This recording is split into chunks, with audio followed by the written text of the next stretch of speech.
Kamakailan po ay nagpahayag ang pinuno ng mababang kapulungan na Speaker Pantaleon Alvarez na pinag-aaralan ngayon ang pagpapaliban ng barangay at sangguniang kabataan elections. Ang ilang mga senador ay nagpahayag din po ng kaparehas na sentimiento.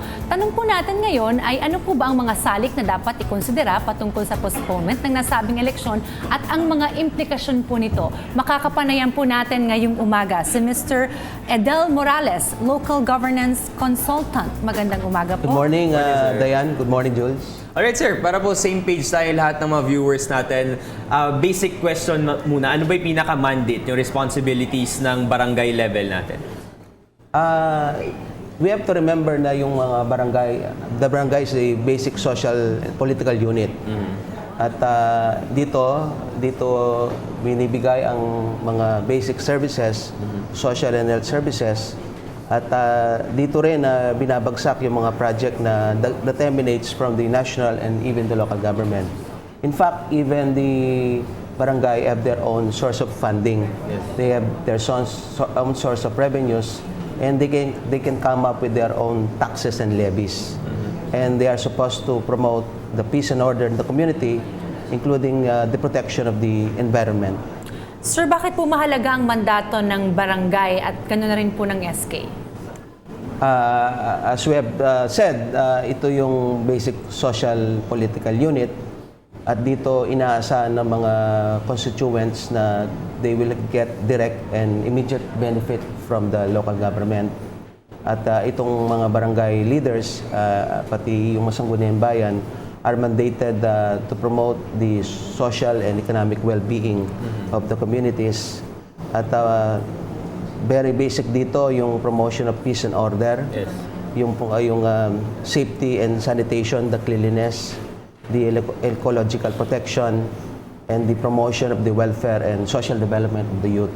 At sa barangay level naman, the sangguniang kabataan is primordially entrusted with the objective of promoting their own ranks, yung sa economic and social benefits, as well as yung physical, moral, and the well-rounded well-being of the youth doon sa barangay. Okay. Sir Edel, pag-usapan natin mamaya yung SK kasi mainit na issue to ngayon kasi meron ng mga pronouncements na i-postpone or even abolish totally the SK, no? Kahit na na-reform na siya. Pero itong barangay muna, sa kasalukuyan, 3 years on term ng isang mga officials natin sa barangay. Ano pong thoughts dito, sir? Workable po ba siya? I mean, maganda po ba siya for the barangay level na 3 years lang? Or anong thoughts nyo dito? Well, yung pag-postpone ng barangay election and even the SK election, it might be for a very good reason.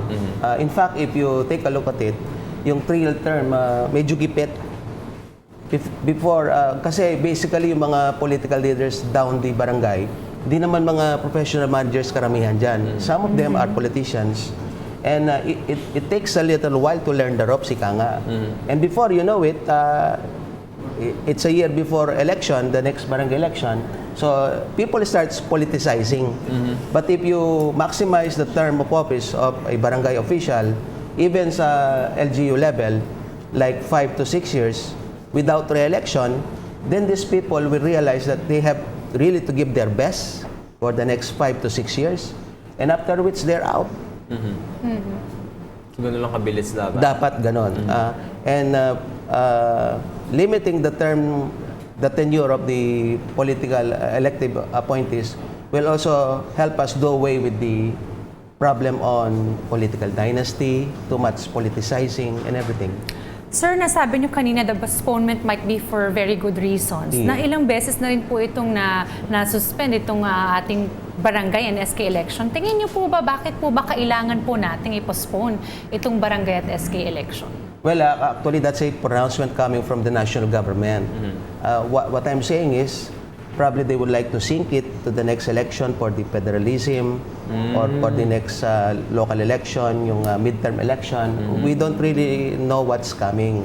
What I'm saying is, in the meantime, that we are yet to decide on what we'll do. Do we amend the Constitution? Do we come up with another form of government? Do we put or rationalize and affect efficiency in the systems of local and national government?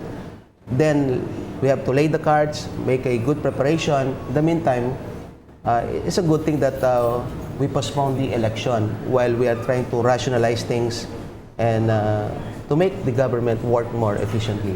Sir, good point yung nabanggit nyo about federalism. No? Let's just assume no, na under federalism form of government, ano ba yung magiging role ng mga barangay natin? Same din ba na may mga barangay officials tayo and SK, if ever?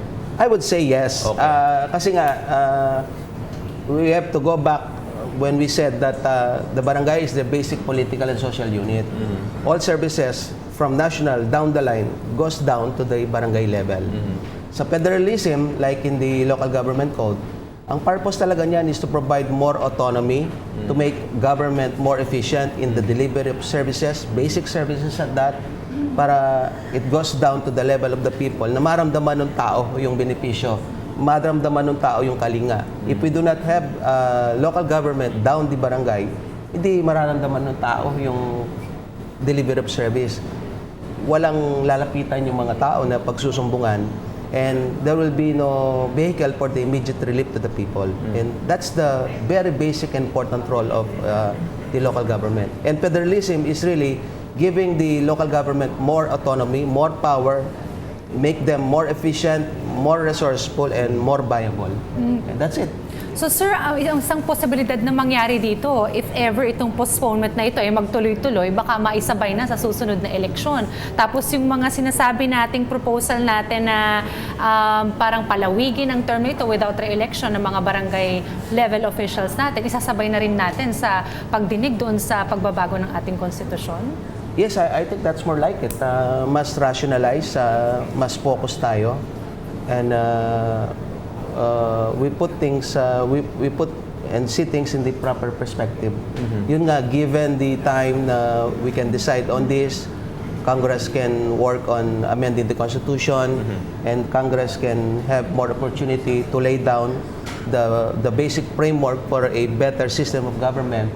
Then after which, we'll have the election. Kung under a federal system or the same system, whatever.